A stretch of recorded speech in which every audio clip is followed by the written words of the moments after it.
In this video, we'll look at one way a writer's words and punctuation can do work in their writing. We'll look at how authors incorporate phrases and clauses at the beginning of their sentences in order to transition between ideas. We're going to look at examples from the literacy narrative assignment that you completed at the beginning of the course. However, this incorporation of phrases and clauses at the beginning of sentences can easily transfer across all modes of writing that you will do in this class. Let's look at our examples that we have here. You might notice this writing. It came from an example you would have previously seen in a literacy narrative video. In both examples, we have an introductory phrase or an introductory clause that's being used at the beginning of a sentence to connect ideas and help the reader transition between those ideas. Let's look at the first example. I remember it like it was yesterday. I was 17 years old, sitting in the doctor's office, waiting for my diagnosis. As the words, "You have an anxiety and depression disorder," rolled off my doctor's tongue, I froze. Highlighted in green, we see the words, "as the words." This is an introductory phrase inserted at the beginning of this sentence to introduce the quote that the doctor is saying. This introductory phrase helps the reader know when in time these words are happening.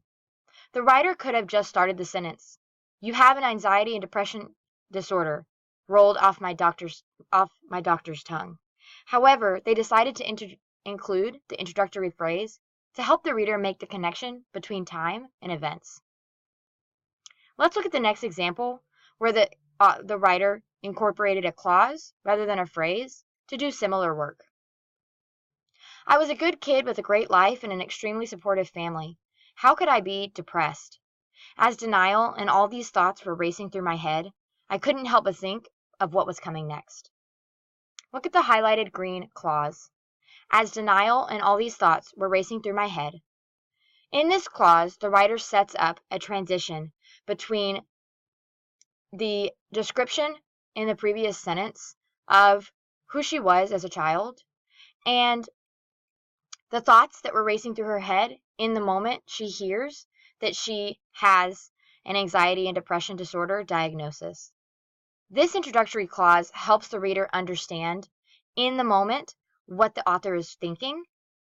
Then she transitions to, "I couldn't help but think of what was coming next." In a similar train of thought from the previous example, we could say, this writer may have just wrote, "I couldn't help but think of what was coming next." But she decided to include an introductory clause that added more information and helped the reader transition between events. Let's review. Introductory clauses and phrases can help writers in narrative writing show transitions between time and events. If we think about how this would transfer to other genres of writing, we simply ask ourselves, what work could this introductory clause or phrase be doing for my writing? Let's look at an example from research writing. As a respected journalist and author, Malcolm Gladwell's insight on this topic can provide us with another important perspective. He writes, "Truly successful decision-making relies on a balance between deliberate and instinctive thinking." In this example, we have an introductory phrase here. As a respected journalist and author. Rather than transitioning between time or event, this author has used this transition to add more information about the person that they will be introducing their example from. This is one way that an introductory clause or phrase can be used in research writing in a similar way as you might have used it in narrative writing. Let's look now at how you punctuate introductory clauses and phrases. Notice that in all of the examples I've shown you, writers use commas to separate the introductory clause or phrase from the main sentence itself.